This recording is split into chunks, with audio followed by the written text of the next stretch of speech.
بسم اللہ الرحمن الرحیم۔ میں ہوں آپ کا ہوسٹ محمد خان۔ آج ہم ایک دیوانی لا سے ریلیٹڈ ایک ویڈیو لے کر حاضر ہوئے ہیں۔ روٹین میں ہم یہ بات ڈسکس کرتے ہیں کہ جب ایک بندہ فوت ہو جاتا ہے یا وہ اس کی وراثت کے کون کون سے لیگل اس کے وارث ہیں، کیا کیا ریشو میں وہ ڈسکس ان میں ڈیوائیڈ ہوگی، وہ ریشو ہم دیکھتے ہیں۔ اور وارث کو ہم، کیونکہ ایک گھر کا سربراہ ہمیشہ مرد ہوتا ہے، تو ہم اس کی وراثت کو ڈیوائیڈ کرتے رہتے ہیں۔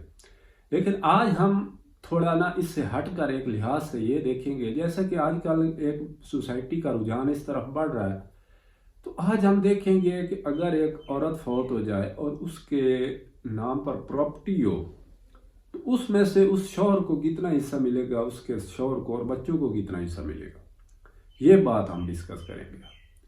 تو سب سے پہلے تو چاہے مرد ہو یا عورت ہو، جب بھی کوئی بندہ کسی چیز کا مالک ہوگا اور وہ قضائے الہی سے فوت ہو جائے گا، تو اس کی جو جائیداد ہے وہ آٹومیٹک طریقے سے اس کے جو لیگل، جو اس کے قانونی ورثاء ہیں، ان میں آٹومیٹیکلی ٹرانسفر ہو جائے گی۔ اس میں اس کو ہم وراثت کہتے ہیں۔ اب دیکھنا ہم نے یہ ہے، پہلے ایک ویڈیو میں ہم یہ ڈسکس کر چکے ہیں، سب سے پہلے کس کا حصہ نکلے گا۔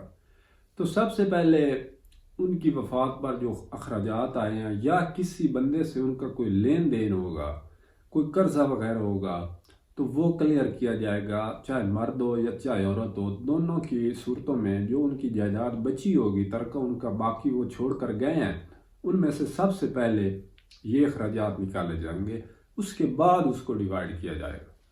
تو ہم نے یہ دیکھا تھا کہ اگر ایک مرد ہے تو اس کی جائیداد میں سے 8واں حصہ اس کی بیوہ کو ملتا ہے۔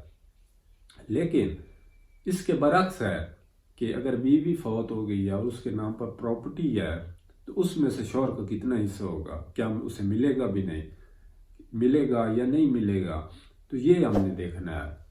تو اس میں آپ کے گوش گزار یہ کروں کہ سب سے پہلے تو ان کی تدفین کے، اور اگر کسی کا قرض ادا واجب الادا ہے یا اس طرح کے کوئی بھی ان کی اگر ڈیو موجود ہیں، تو سب سے پہلے تو وہ یہ اخراجات ان کا جو ترکہ وہ چھوڑ کر گئے ہیں، اس میں سے یہ نکالے جائیں گے۔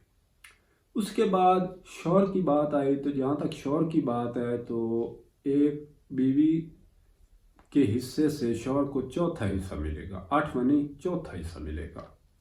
چوتھا حصہ شوہر کا نکالنے کے بعد جو باقی بچے گا، اس میں وہی تناسب ہے بچوں کا کہ 2 حصے بیٹے کو اور 1 حصہ بیٹی کو ملے گا۔ تو یہ ایک تناسب ہے اس میں۔ تو امید ہے آپ کو یہ ویڈیو اچھی لگی ہوگی اور آپ کو سمجھ آ گئی ہوگی کہ یہ کیا تناسب تھا۔ ایک مرد اگر فوت ہوئے تو بیوی کو کتنا ملتا ہے، 8واں حصہ ملتا ہے، اور اگر ایک بیوی فوت ہو گئی ہے تو اس کی جو جائیداد چھوڑ گئی، اس میں سے اس کے شوہر کو چوتھا حصہ ملے گا۔ امید ہے آپ کو ویڈیو اچھی لگی ہوگی۔ اگلی ویڈیو تک دیجیے اجازت، تب تک کے لیے اللہ حافظ۔